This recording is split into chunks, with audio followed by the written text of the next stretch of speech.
011 for delay flight. Soket Green 011 to Soekarno-Hatta via Kunik to Hotel.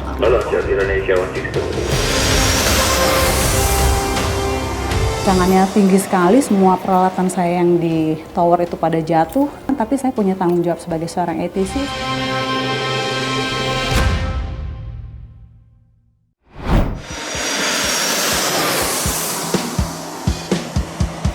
Bicara soal dunia penerbangan, animo masyarakat menggunakan transportasi udara kini semakin tinggi.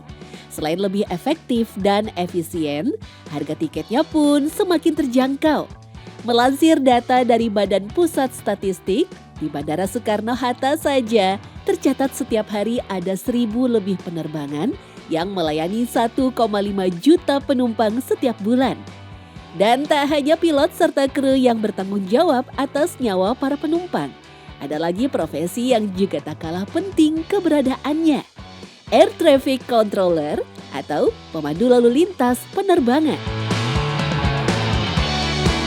Ya, meski tak seterkenal pilot ataupun pramugari, tugas seorang Air Traffic Controller atau ATC begitu krusial. Menjadi mata serta telinga bagi pilot pesawat, ATC juga wajib memberikan solusi jika terjadi kendala di udara ataupun di darat. Semua terjadi dalam hitungan menit, bahkan detik. Tak heran banyak yang menyebut profesi ini menjadi salah satu dengan tingkat stres paling tinggi. Salah satu yang mengalaminya setiap hari adalah Niputu Yulina Sari. Awalnya saya belum tahu apa sih Air Traffic Controller karena nggak banyak orang yang tahu pekerjaan Air Traffic Controller. Orang taunya cuma pilot seperti itu. Akhirnya pada saat saya masuk jurusan ini mulai kuliah, di sana saya mulai tahu, oh ternyata ada orang loh di balik layar di mana sebuah keselamatan penerbangan itu tidak cuma hanya pilot yang ada, tetapi di baliknya ada Air Traffic Controller seperti itu. Selain menempuh pendidikan selama 3 tahun, petugas ATC juga harus mendapatkan rating serta sertifikasi bahasa Inggris yang mumpuni sebelum menjalankan tugas. Pasalnya, selip lidah atau salah bicara benar-benar haram hukumnya ketika bekerja sebagai Air Traffic Controller. Oleh karena itu, petugas ATC dilarang membawa alat komunikasi pribadi dan selalu dipantau kesehatannya. Sini saya menceritakan untuk di awal masuk, jadi pada saat ATC datang sesuai dengan jam shiftnya tentunya. Jadi ATC itu akan datang 30 menit sebelum pergantian shift. Mereka akan melaksanakan tensi, pengukuran tensi darah, kemudian melakukan cek kesehatannya dulu apakah dalam kondisi fit. Setelah itu mereka akan masuk ke ops room. Apabila semuanya sudah kita ketahui dengan betul, kita kuasai, baru di sana kita akan melakukan pergantian shift.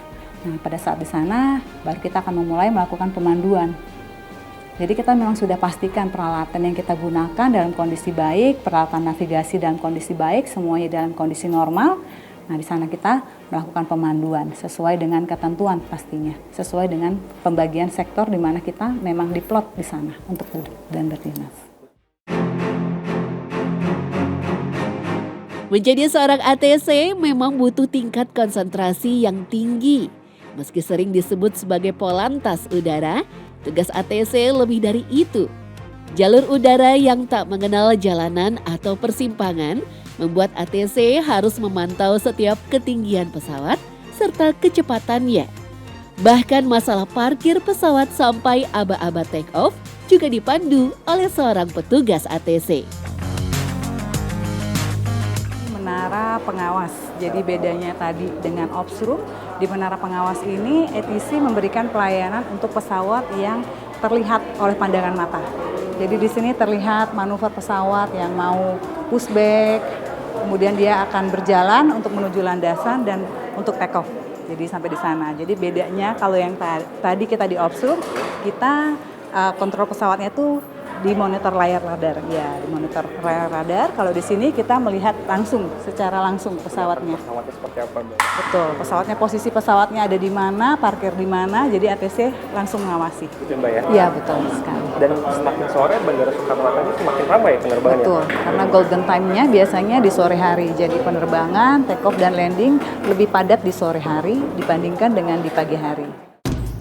Continue contact Jakarta Radar 132. Menurut Niputu, cuaca buruk menjadi salah satu faktor tantangan terberat yang dihadapi oleh ATC. Ketika sebuah pesawat dihadang oleh cuaca buruk, ATC wajib mencarikan jalur aman untuk memastikan keselamatan penerbangan tersebut.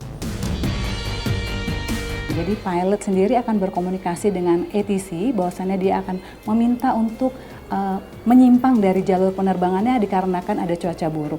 Nah, untuk hal itu ATC akan memberikan approval namanya, memberikan izin mereka melakukan deviasi atau tidak, dikondisikan dengan kondisi traffic yang ada, kondisi pesawat saat itu. Apakah izin itu diberikan atau tidak. Jadi semuanya tergantung dengan kondisi lalu lintas udara saat itu. Setelah bekerja kurang lebih 16 tahun, banyak kisah yang Niputu alami selama menjadi petugas ATC. Salah satu yang tak mungkin dia lupakan adalah ketika dia bertugas di Bandara Internasional Minangkabau pada 2009 silam. Saat itu gempa berkekuatan 7,6 skala Richter mengguncang Pulau Sumatera dengan pusat gempa berada di barat laut Kota Padang. Niputu yang sedang berada di tower pengawas pun merasakan kerasnya guncangan tersebut. Sempat ingin menyelamatkan diri, Niputu melihat satu pesawat mencoba untuk mendarat di bandara tersebut. Di tengah perasaannya yang kalut, Niputu memilih bertahan dan tetap memandu pesawat itu sampai mendarat sempurna. Nah, di sana karena goncangannya tinggi sekali, semua peralatan saya yang di tower itu pada jatuh. Namanya manusia ya, saya juga tidak tahu apa yang harus saya lakukan, tapi saya punya tanggung jawab sebagai seorang ATC, saya tetap memandu pesawat tersebut sambil menangis tentunya, karena shock ya, di sana shock banget karena gempanya. Jadi kami tetap mengholding pesawat di atas sambil berkoordinasi dengan unit-unit terkait yang bisa saya hubungi untuk memeriksa landasan. Setelah semuanya clear, saya memberikan pemanduan, saya landingkan pesawat tersebut dan pilotnya appreciate sama saya, bilang, Mbak nggak sendiri, jangan nangis, ada kami di sini juga menemani, seperti itu.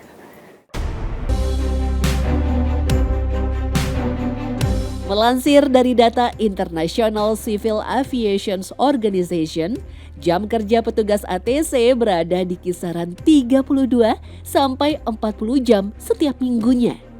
Niputu yang juga seorang ibu harus pintar membagi waktu antara pekerjaan dan juga keluarganya.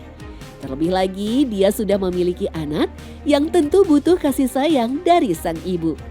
Selain itu, sebagai perempuan, Niputu juga harus tetap menjalankan tugas dengan profesional meski dalam kondisi datang bulan.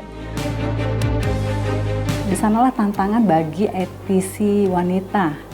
Jadi mereka tidak boleh membawa semua hal di luar ketentuan untuk masuk pada saat dia duduk berdinas. Dia harus ready dalam kondisi yang benar-benar stabil, tidak boleh ada emosi dan sebagainya. Jadi di sini benar-benar memang dituntut untuk seorang wanita khususnya mengelola stres mereka. Niputu telah membuktikan bahwa perempuan juga bisa sama cakapnya dalam dunia yang identik dengan laki-laki. Airnav sebagai satu-satunya badan usaha penyelenggaraan navigasi penerbangan di Indonesia menyebut, di Jakarta sendiri hampir 36% dari total petugas ATC adalah perempuan. Saya berharap ATC-ATC di Indonesia ini terutama untuk wanita adalah untuk profesionalisme, karena tentu saja bisa dibayangkan bahwa wanita itu mempunyai keluarga, kemudian dia harus mendidik anak, suami. Saya pikir sih mereka juga dituntut untuk bisa menjadi seorang yang profesionalisme, karena selain pekerjaan dia juga harus mengurus rumah untuk keluarganya. Mungkin Niputu dan petugas ATC lain tak pernah muncul dalam radar para penumpang. Yang terlihat hanya pilot yang cakap serta pramugari yang tangkas. Tetapi dunia penerbangan tak akan berjalan dengan lancar tanpa kehadiran Air Traffic Controller. Selamat Hari Pahlawan!